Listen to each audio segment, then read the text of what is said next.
No, que estamos hablando de que era un sinvergüenza y que Jesús me quería, daba la cara por mí. Entonces, claro, cambió totalmente todo. Y en la esperanza y en la súplica, Él actúa, se tira del cielo, baja por cada uno de nosotros.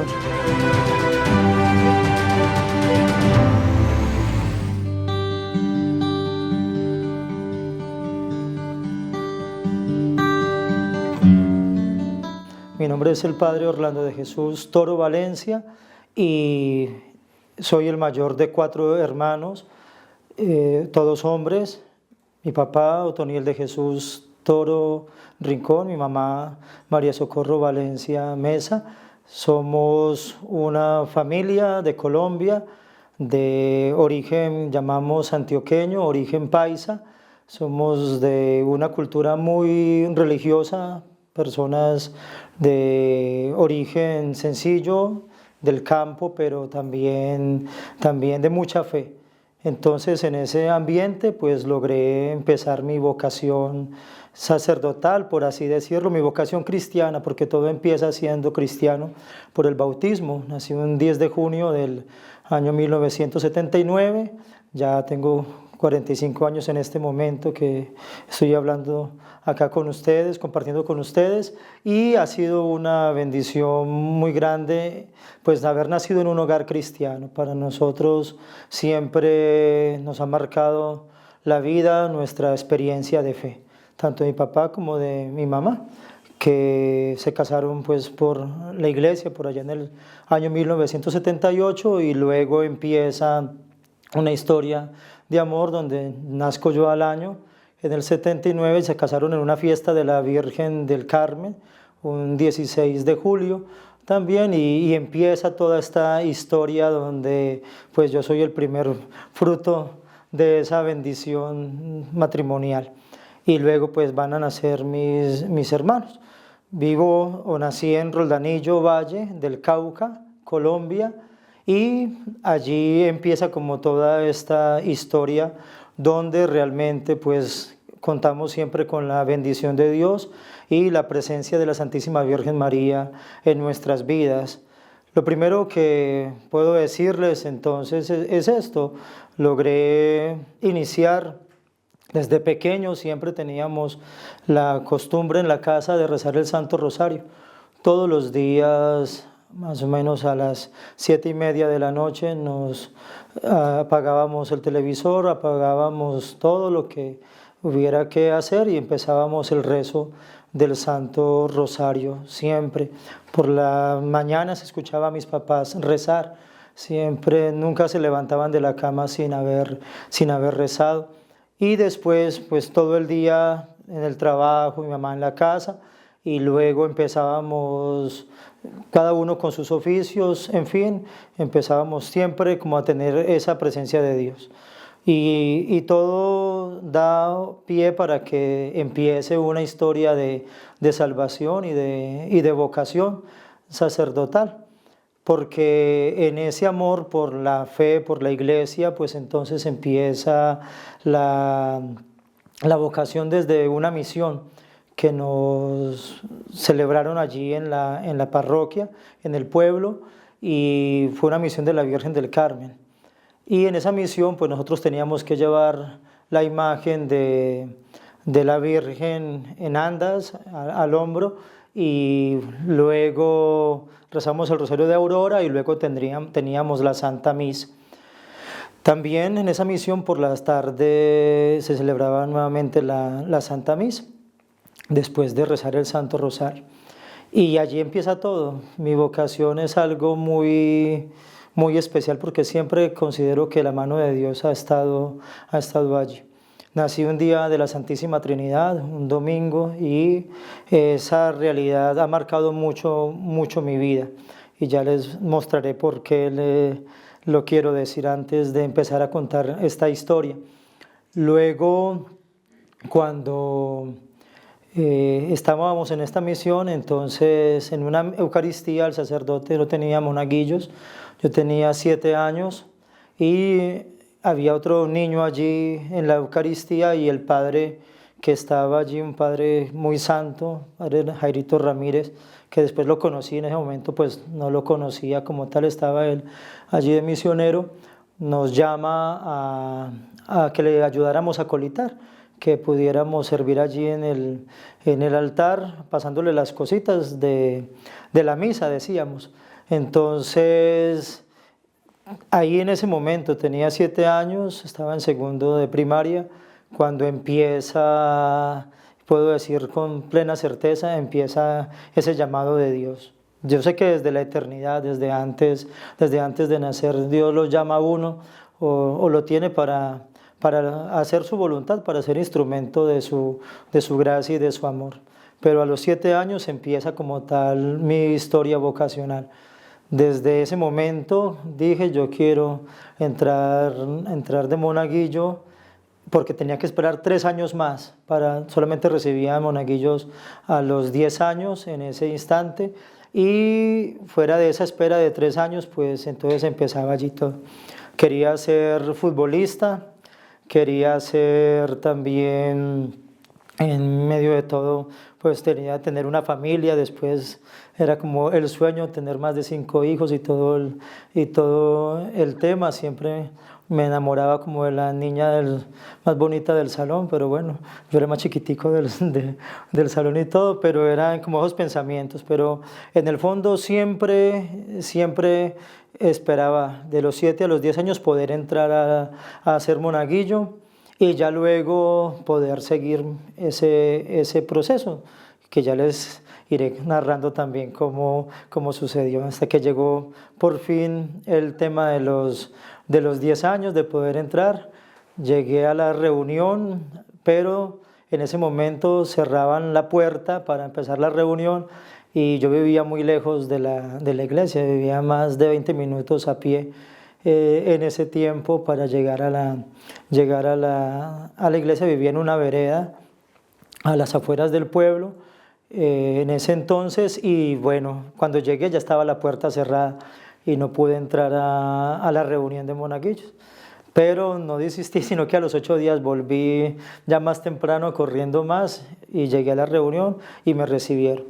En ese mismo año, estoy hablando del año 89, en ese año crearon una parroquia nueva, apenas había una sola parroquia en el pueblo, la parroquia de San Sebastián, y crearon la parroquia de la Santísima Trinidad. Y había entrado de monaguillo a la parroquia de San Sebastián, pero el párroco en ese entonces, Monseñor José Soleibe, que ya hoy es obispo emérito, pues nos envió a 3 compañeros, a 3 monaguillos que pertenecíamos ya a la nueva jurisdicción, a la otra parroquia. Nos envió para la parroquia de la Santísima Trinidad, y allí entonces empezamos a ser monaguillos y sacristanes a la vez. De 10, había otro compañero que tenía como 13 años, 13, 14 años, había otro que tenía la misma edad mía, que ya murió, Carlitos y Morales, y bueno, y entonces empezamos a hacer los primeros monaguillos de la parroquia de la Santísima Trinidad, y entonces ahí ya como que empezó esto. Bueno, yo nací un día de la Santísima Trinidad, parroquia de la Santísima Trinidad. Después, entonces allí estuve 5 años, y el sacerdote, padre Uriel Bedoya, que también recuerdo con inmenso cariño, era muy amante de las vocaciones, en el sentido de promover las vocaciones sacerdotales, y cada año procuraba enviar al seminario 1 o 2 muchachos que tuvieran más o menos 15 años, que estuvieran haciendo el año 10º para poder entrar luego, terminar el bachillerato del seminario menor, y luego, si queríamos, pasar al seminario mayor. Ya el seminario menor, ya en la diócesis de Cartago, en Colombia, pues ya está cerrado, pero tuvimos la oportunidad de formarnos allí en los últimos 2 años del bachillerato, siendo internos también del seminario mayor. Ya entonces ya había enviado a algunos seminaristas el padre Uriel Bedoya, cuando llegó el turno mío de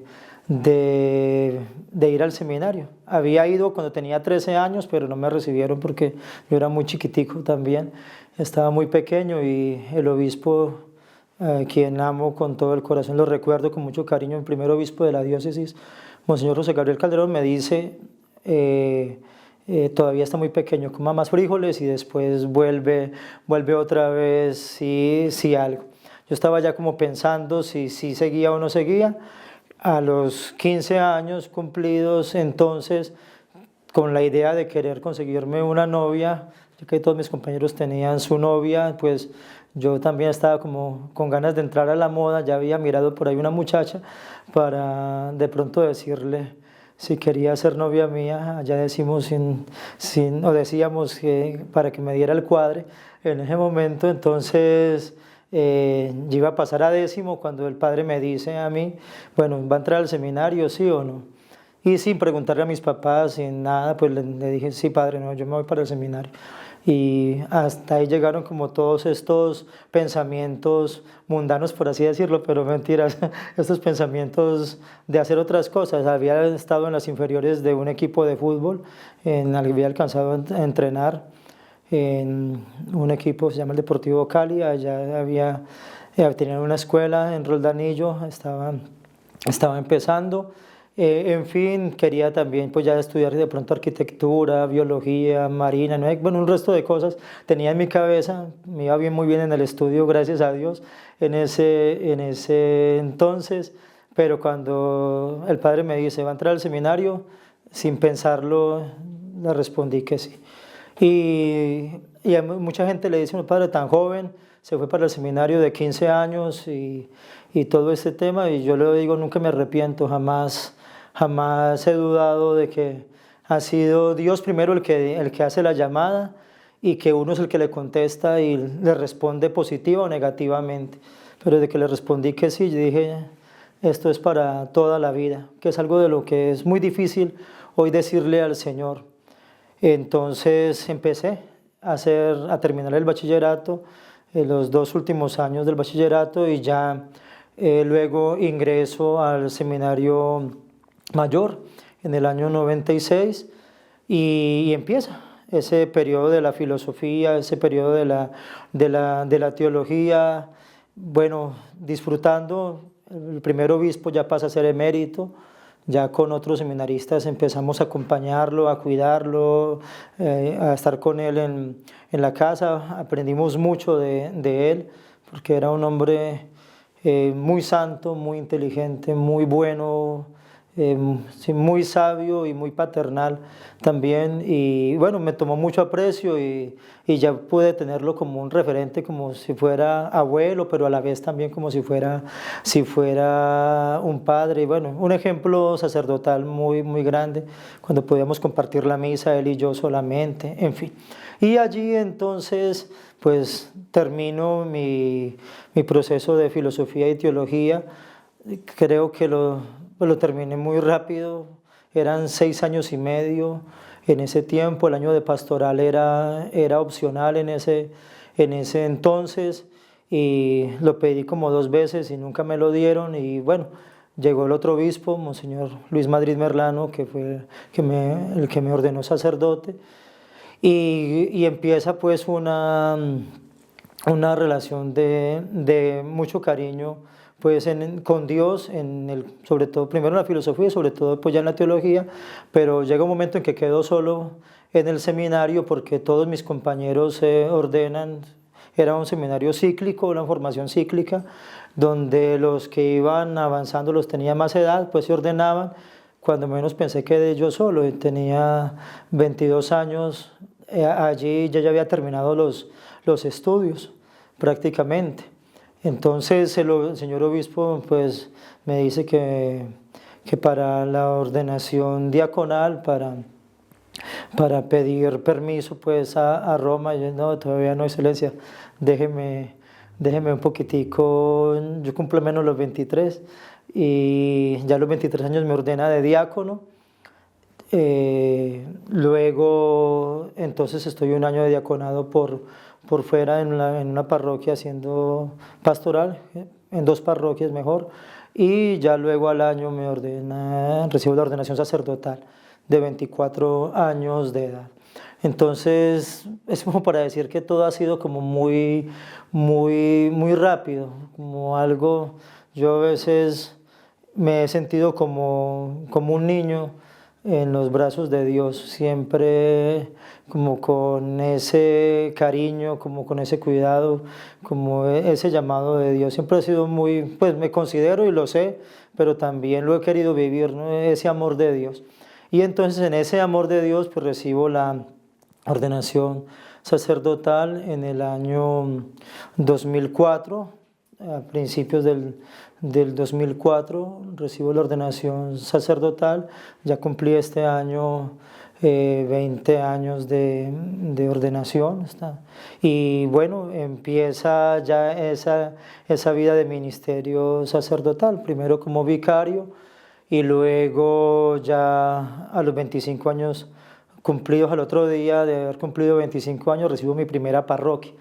Ya empieza todo este tema, ya llevo 9 lugares donde he estado sirviendo al Señor y siempre con ese amor primero que he recibido de Dios. Y aquí es como donde viene un poquitico como este testimonio que quiero compartir. Hay muchas cosas y a veces pareciera algo como normal o esperar que un sacerdote les cuente una historia con casos difíciles. Yo he pasado como por entre un tubo, por así decirlo, he seguido una vocación siempre, servicio tras servicio, ministerio tras ministerio, con la compañía y con la bendición de Dios, como sin tropiezos, por decirlo así, en el sentido de que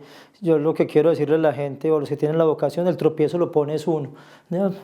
Porque Dios siempre está abriendo caminos, o Él como que le muestra a uno, mire, es que yo a usted lo llamé para algo, yo quiero que usted esté conmigo a mi lado, y siempre como llamó a los apóstoles, que ya uno después lo vaya a traicionar, ya es la condición humana y la respuesta de uno como sacerdote, pero uno mismo es el que se labra su ministerio y su sacerdocio, y trato hasta el máximo de responderle al Señor en lo que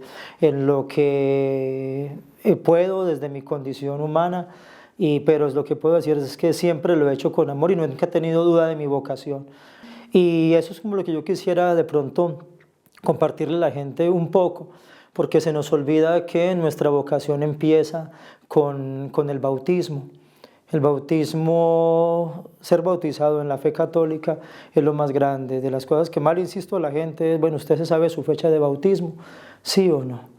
Y allí empieza todo, porque cuando una persona se sabe su fecha de bautismo, pues entonces se da cuenta de que es cristiano y se da cuenta de cuál es su vocación sacerdotal, en el caso nuestro, vocación matrimonial o su vocación en la vida de la soltería, pero como un buen cristiano, porque nosotros lo que buscamos es la salvación, no buscamos ninguna otra cosa sino conocer, amar y servir a Dios para salvarnos, como nos decía San Ignacio de Loyola un poco.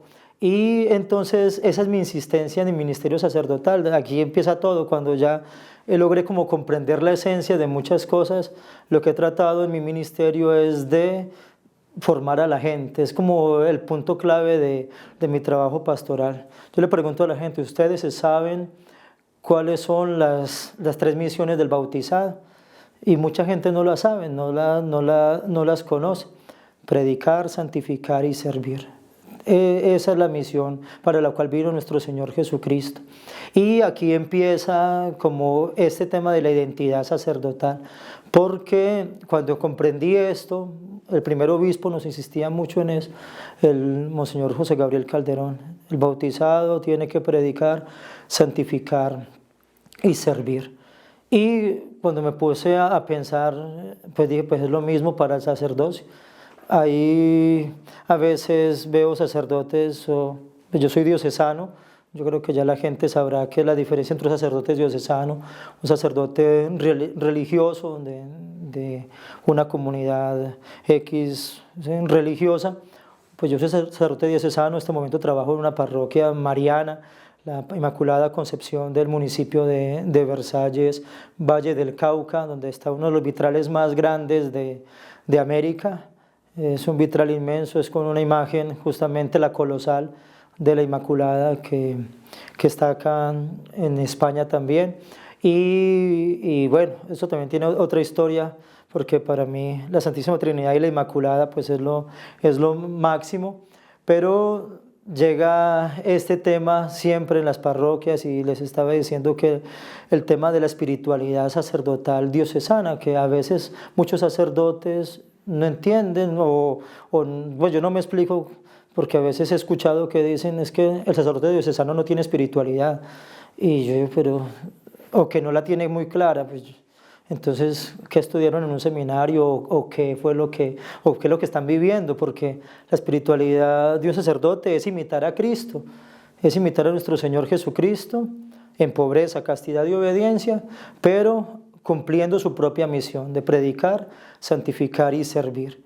Y ahí es donde viene, pues para mí lo primero siempre es la predicación, porque pues eso lo dijeron los apóstoles en Hechos de los Apóstoles, cuando el tema de los diáconos, ellos van a decir: nosotros nos dedicaremos a la predicación, al servicio de las mesas, les nombramos los diáconos, pero nuestra misión fundamental de la iglesia es ir a anunciar el Evangelio al mundo entero. Que ahorita también quiero como aprovechar y decirles, porque mucha gente no sabe ni siquiera qué es el Evangelio, qué es evangelizar, y yo digo, pero ¿en qué es lo que estamos? Y eso, después de que lo tengo claro, pues ya no tengo ningún problema con mi vocación, porque todo lo que hago, lo hago bajo esos 3 parámetros. Yo si estoy predicando bien o estoy predicando mal o no estoy predicando. Yo si estoy buscando la salvación, la santificación de las almas a través de los sacramentos, y estoy sirviéndole a la gente para que se confiese, comulgue, bautice sus niños, en fin, viva su fe. Y servir, si sirvo para algo, les estoy ayudando a las personas a mejorar su vida, a tener una mejor calidad de vida.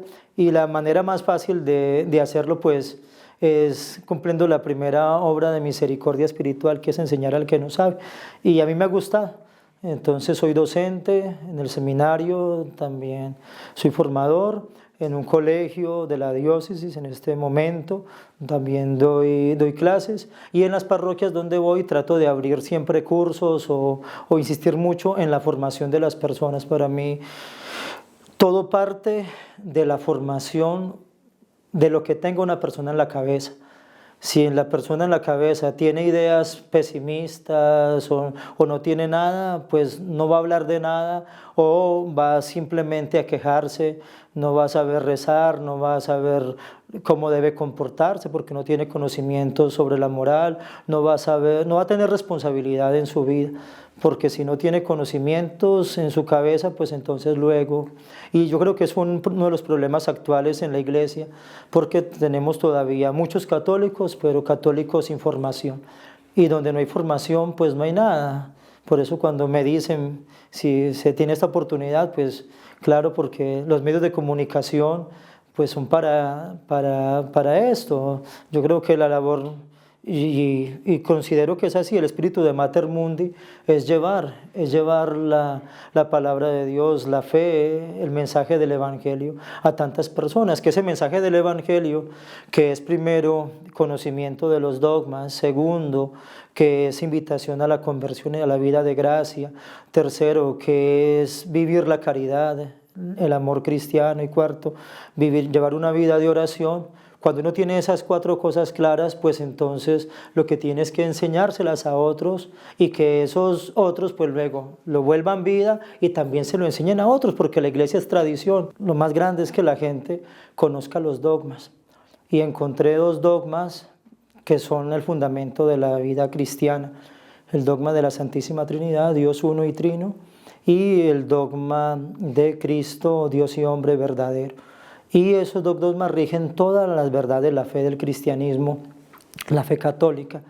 Y cuando entonces empiezo yo a preguntarme, bueno, nosotros hablamos mucho de Dios, la gente dice Dios te bendiga, Dios te bendiga, pero me quedaba pensando, bueno, la gente sí sabrá que cuando se dice Dios te bendiga estamos hablando de la Santísima Trinidad, porque la mayoría de grupos protestantes no tienen ese concepto de la Santísima Trinidad, solamente de Dios.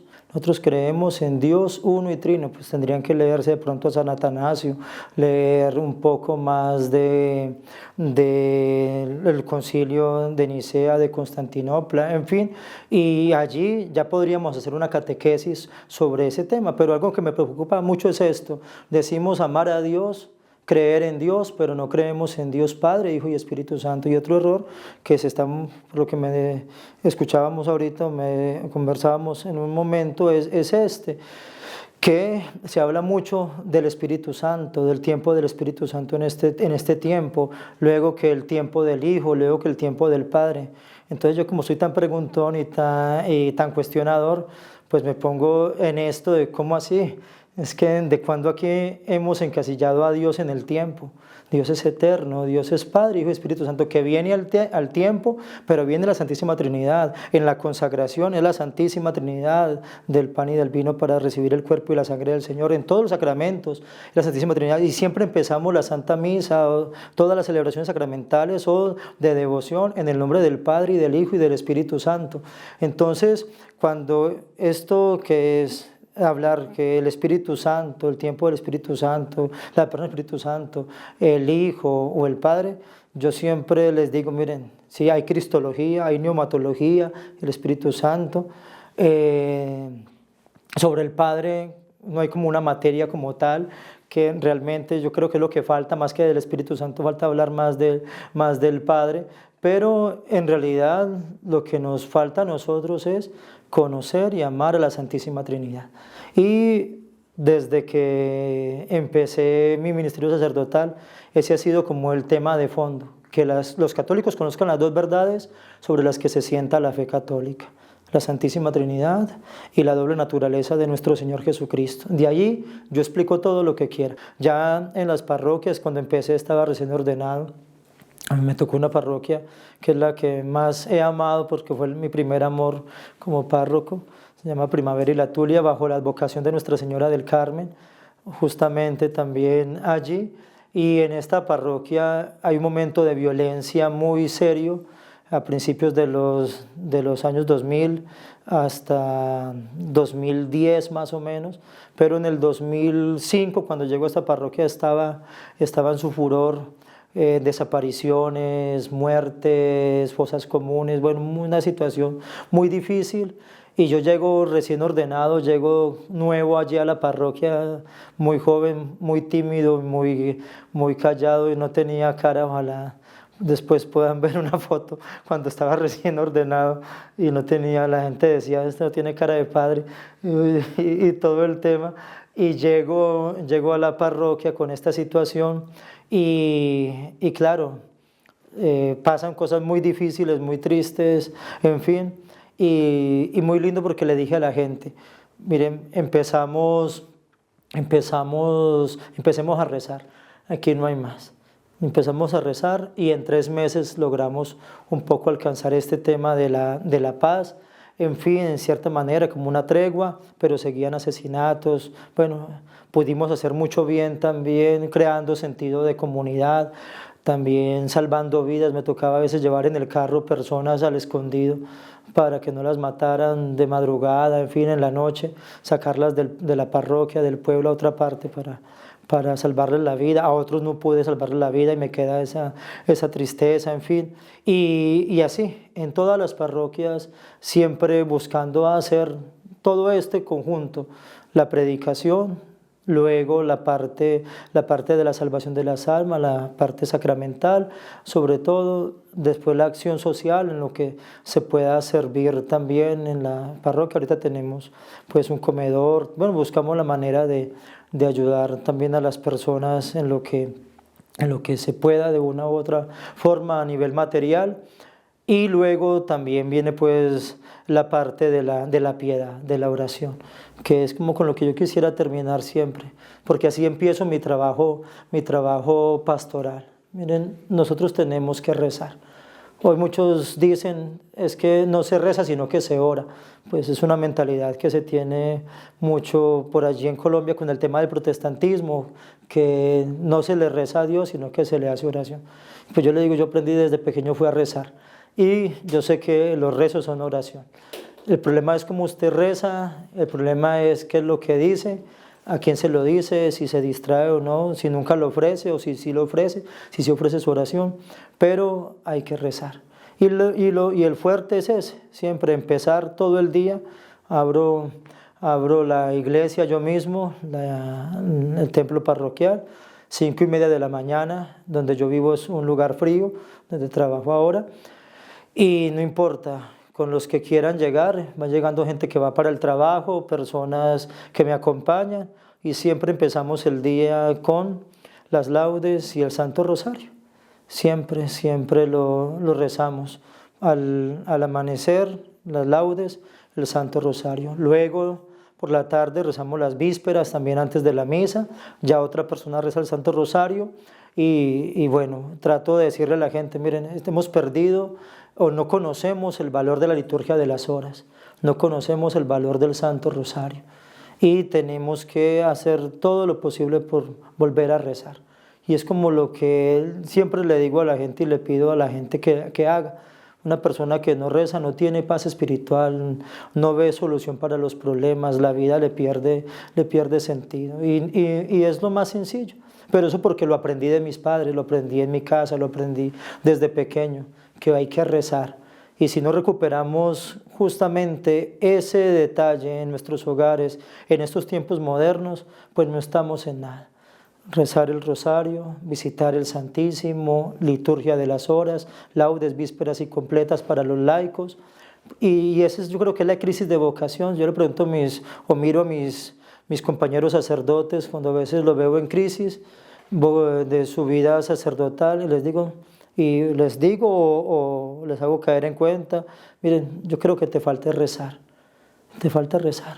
porque hasta ahora en estos 20 años de ministerio, por más dificultades que haya pasado, siempre mi refugio es la oración.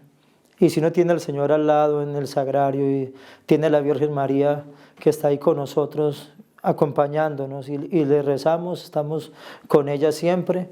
Ahora he también agarrado a San José, pues mis devociones son San Antonio de Padua, Santo Tomás de Aquino, San Martín de Porres, pues son mis santos de devoción, pero primero la Virgen María es lo más sagrado. Me ha tocado en 2 parroquias que es de la Inmaculada, lo más sagrado. Luego San José, ahora hace unos años, desde el año que fue dedicado a San José también lo tengo, pues siempre lo he tenido, pero ahorita ya lo tengo más de amigo todavía.